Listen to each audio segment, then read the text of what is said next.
Hey guys, welcome back, and I wanted to do a little bit of a different type of style for this build video. Instead of showing the gameplay and then showing the build separately, I'm just going to show the gameplay, talk over it, and show some screenshots of the build and explain the build, because I think that it's going to be easier for me, and I'm hoping that also it'll make the video a bit shorter. So, let's get right into the build. For the specialization, you want to use Technician. The reason being is because you get an extra skill tier, 12% extra damage to drones, proxies, and robotics, which is really good for Black Tusk specifically. You also get 10% extra skill damage and the linked laser, which is really important because we are using spotter. Make sure that you spec into assault rifles and shotguns. Moving on to the actual build itself, the AR that I chose is the Police M4, and I have damage targets out of cover and in sync on it. Now, you might wonder why I decided to go with the Police M4 when we have, like, the Capacitor, the Test Subject, or better DPS, the FAMAS. Well, the reason being is because the Capacitor is an exotic, so we can't mod it, and the Test Subject and the FAMAS do not have long underbarrels, so they cannot use the linked laser. There is quite a few other ARs that you can use for this build if you would like. But this is just what I prefer. I just prefer the Police M4. Just make sure that whatever AR you choose, that you have damage targets out of cover and in sync on it, and of course that you can use the linked laser on it. So moving on to the secondary, I went with the Scorpio. Now the Scorpio isn't really a requirement, but it can be useful if you get in tough situations, and especially in Legendary.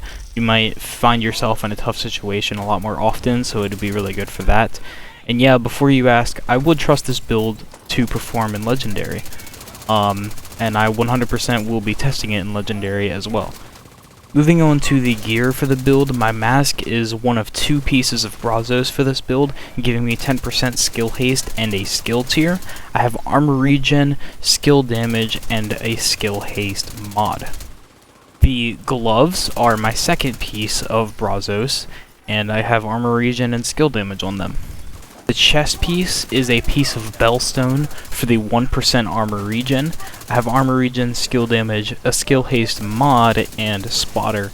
Now the important thing to note about spotter is that it amplifies not only your weapon damage but also your skill damage by 15% to pulsed enemies. And of course this is why we are using the linked laser, is to proc spotter. Moving on to the holster, I have a piece of Wyvern for the 10% skill damage. Of course, got that skill damage and armor regen. For the backpack is the Memento. Now, of course, from the Memento we get 3 core attributes, being weapon damage, armor, and a skill tier. I have a skill haste mod on it, and of course we get the talent Kill Confirm. Kill Confirmed gives us short-term buffs of weapon damage, bonus armor, and skill efficiency, and long-term buffs of more weapon damage up to 30%, more skill efficiency up to 30%, and some armor regen up to 3% extra armor regen. Now, some of you may be wondering why I'm not using the Ninja Bike, or if you even can use the Ninja Bike with a build like this. And the truth is, you probably can, but it's not going to be as strong as the Memento. With this type of build, you're much better off using the Memento because, like I said, it's an armor regen build anyway, which the Memento does give you armor regen, and of course it gives you that skill efficiency and the weapon damage. So I just don't think that the Ninja Bike is a great choice here. Like I said, you probably could make a build like this with a Ninja Bike, but it would be a lot harder, and it wouldn't perform as well. But yeah, moving on to the last piece of gear, we have the knee pads, which are Emperor's Guard. From the Murakami one-piece bonus, we get skill duration, which doesn't really do a whole lot for this build, but really what we're using these for is that 1% armor regen, and I rolled skill damage on it.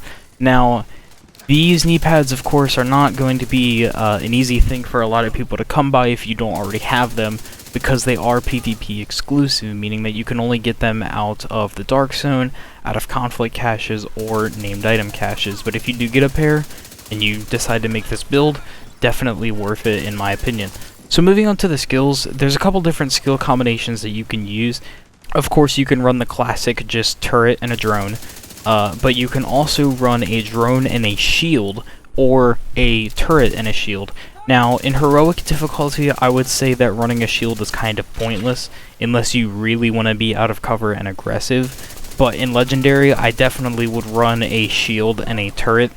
Would definitely be my go-to for legendary. I think that would be the best performing of the skill combinations, but it's completely up to you in regards to that, what you would want to use. Now, looking at our stats, we don't have anything spec'd into crits or anything like that, so there's no reason to look at that. But we do have, without the memento stacks, 45,000 armor regen. When we have the memento stacks, our weapon damage goes from 74k to 87k, and our armor regen goes up to 87k as well. So you get a lot more armor regen once those memento stacks kick in. So that really is all I have to say about this build. The original idea from this build came from a clan member who made a tank skill hybrid, and he specifically asked me to not share it on YouTube, so I'm not going to, but I did go out and make my own version of this build, which is quite a bit different from his, and I've really been enjoying this build. It's a lot of fun to use, and yeah, that's about it. Hope you guys enjoyed the video. Hope you see you next video. I'm out. Peace. Alright, bye guys.